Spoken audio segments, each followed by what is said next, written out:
हिंदी प्रेमी YouTube channel में आप सभी का हार्दिक स्वागत अभिनंदन। आज के इस कड़ी में हम सभी हिंदी रेखा चित्र एवं संस्मरण के बारे में जानने वाले हैं। रेखा चित्र अंग्रेजी के स्केच शब्द का अनुवाद है। जिस प्रकार चित्रकला में बिना रंगों का प्रयोग किए हुए रेखाओं से रेखा चित्र निर्मित किए जाते हैं, उसी प्रकार जब शब्दों के माध्यम से किसी व्यक्ति के व्यक्तित्व को उभारा जाता है तब उस रचना को रेखा चित्र कहा जाता है। डॉक्टर गोविंद त्रिगुणात ने इस संदर्भ में जो कहा है कि रेखा चित्र वस्तु, व्यक्ति अथवा घटना का शब्दों द्वारा विनिर्मित वह मर्मस्पर्शी और भावमय रूप विधान है जिसमें कलाकार का संवेदनशील हृदय और उसकी सूक्ष्म पर्यवेक्षण दृष्टि अपना निजपन उड़ेल कर प्राण प्रतिष्ठा कर देती है। रेखा चित्र अपने वर्ण विषय का ध्येता, व्याख्याता और सूत्रधार है। रेखा चित्र में व्यक्तिक अनुभूतिक अनिवार्य रूप से रहती है। इसमें व्यक्ति अथवा वस्तु का ऐसा क्लोजअप प्रस्तुत किया जाता है कि उसकी प्रत्येक विशेषता उभर आती है। रेखा चित्र का वर्ण विषय काल्पनिक न होकर वास्तविक होता है और उसकी आंतरिक एवं बाह्य विशेषताएं कलात्मक ढंग से अभिव्यक्ति पाती है।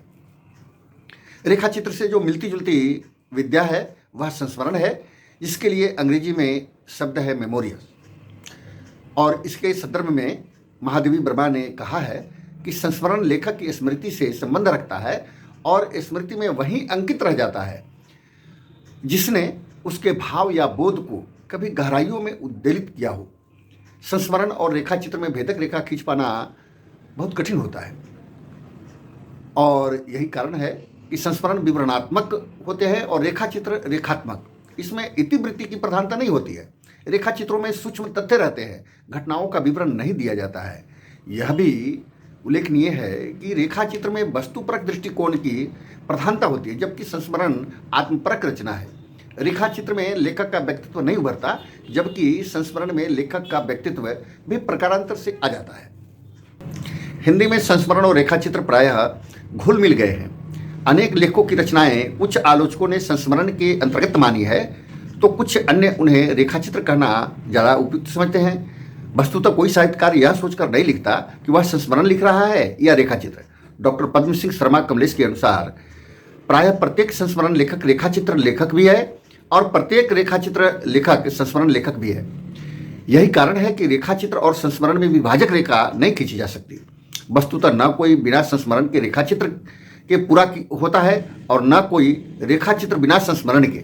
अनुपातिक दृष्टि से व्यक्तिकता एवं तटस्थता को देखकर ही यह निर्णय किया जा सकता है कि कोई रचना संस्मरण है या रेखा चित्र। हिंदी में रेखा चित्र साहित्य का उद्भव इस शताब्दी के तीसरे दशक में प्रारंभ हुआ।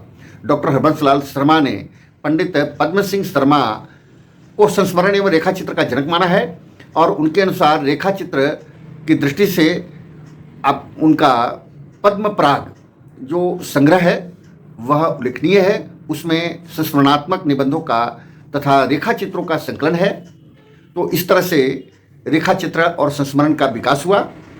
आगे की कड़ी में हम सभी रेखा चित्र और संस्मरण के जो प्रमुख लेखक हैं और उनकी जो कृतियां हैं उनके बारे में जानेंगे। आज के लिए इतना ही। बहुत बहुत धन्यवाद, आभार।